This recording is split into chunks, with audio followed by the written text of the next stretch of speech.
Yeah, that's quite hard to get your head around because it just seems like a logical sort of Mm. line of reasoning, doesn't it? It's like X equals Y kind of thing. But yeah, it's I still having read that and heard you say that, I still have some kind of like cognitive dissonance about that. I think.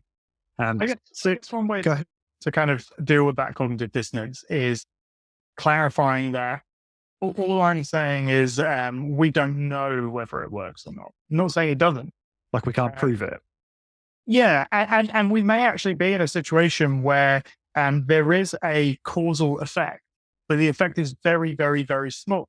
Um, and this then does become an epistemological issue that, you know, as to whether or not we can ever know whether it's having an impact on performance, because there are so many confounding variables, and the outcome of actual performance itself is incredibly noisy.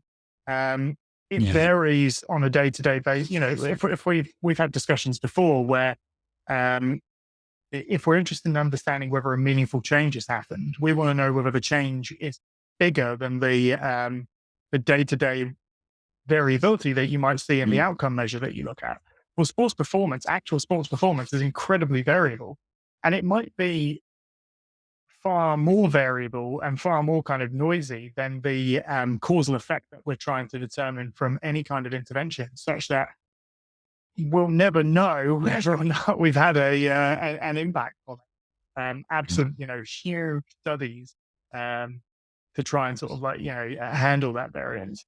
Yeah, and we'll talk about that in a bit because I know you do kind of suggest a study design that would be like could be really effective, but it's just very hard to actually do and very expensive, cost players' wages and things like that potentially. Um, so this just focusing on this section here, summarizing the problems and the evidence towards the start of this paper. I highlighted this bit, which I just thought was fascinating, which kind of, we've already kind of said it, but I just thought I would dig into it with you briefly. So you said here, uh, one issue with this evidence, talking about evidence that kind of suggests that resistance training does improve performance, is like you mentioned, it focuses on the proxy measures, right? They typically examine proxies of sport performance, e.g., rate of force development, power, sprint speed, change of direction, jump performance, rather than actual sports performance. Indeed, it has been argued that many of these proxy measures may be poor surrogates for actual sports performance, particularly considering the role of specific practice of tasks in skill acquisition. Experimental research employing interventions such as resistance training to increase muscular strength does suggest that many of these proxy measures improve, yet this is not a consistent finding even for performance outcomes that could be considered as actual sports performance, such as time trial performance. I mean, it's really, again, going back to cognitive dissonance. If, for instance, if you could show a study showed that these surrogates for actual performance all improved, rate of force development, power, sprint speed, change of direction, jump performance. Like you would think that on aggregate, if you did that across a soccer team, right? Football team, soccer team, whatever, any sport, it doesn't matter, any team sport, you're going to see a significant improvement in actual sports performance. But yeah, so I still struggle with that a little bit. Yeah, I know there's more to it. There's obviously strategy, right? That might contribute to actual performance. Maybe you could talk about that. Maybe you could comment on what you think. You said it's noisy, right? Like what you think actually does contribute to actual sports performance. Yeah. I guess there's a few things to like. Maybe I'll couch it in a kind of personal example. I used to be able to jump a lot higher than I can now. I used to be able to dunk a basketball. Sad to hear. Um,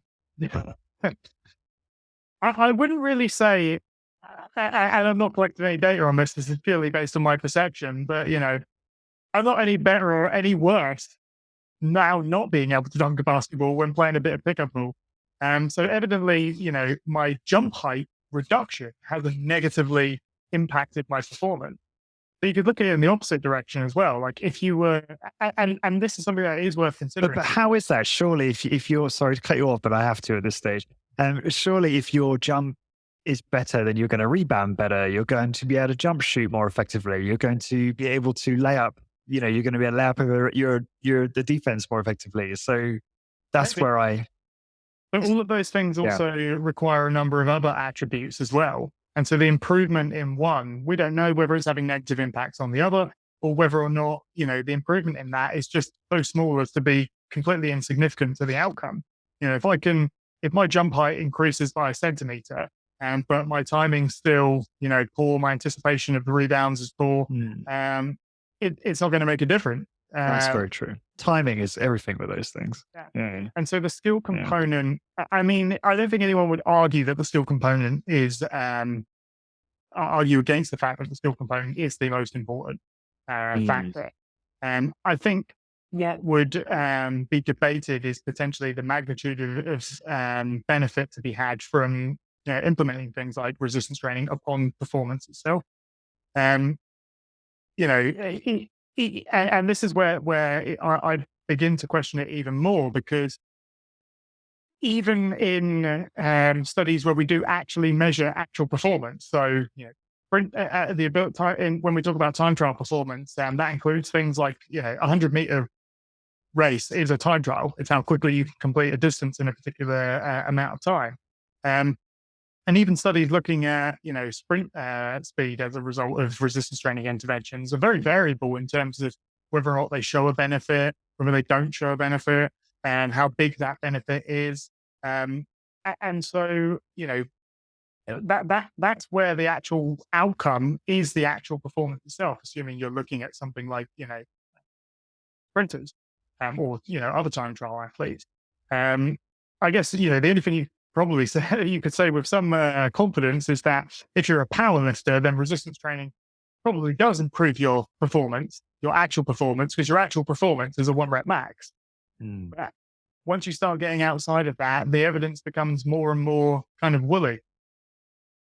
Got it. Yeah. So I'm just trying to turn the light back on in the office here. No worries. There you Uh, go.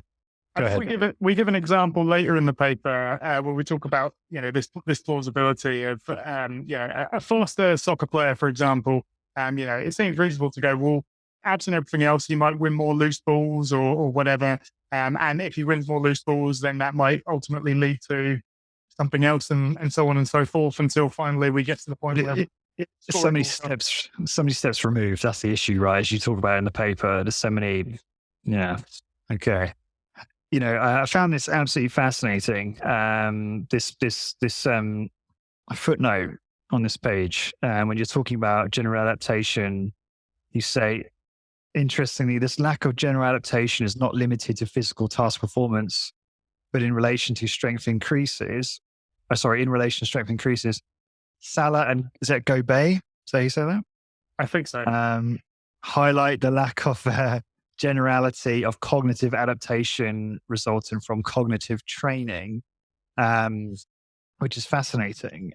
So again, you mentioned just previous about how this is one of the problems in exercise science is they struggle to really measure this stuff effectively. Yeah.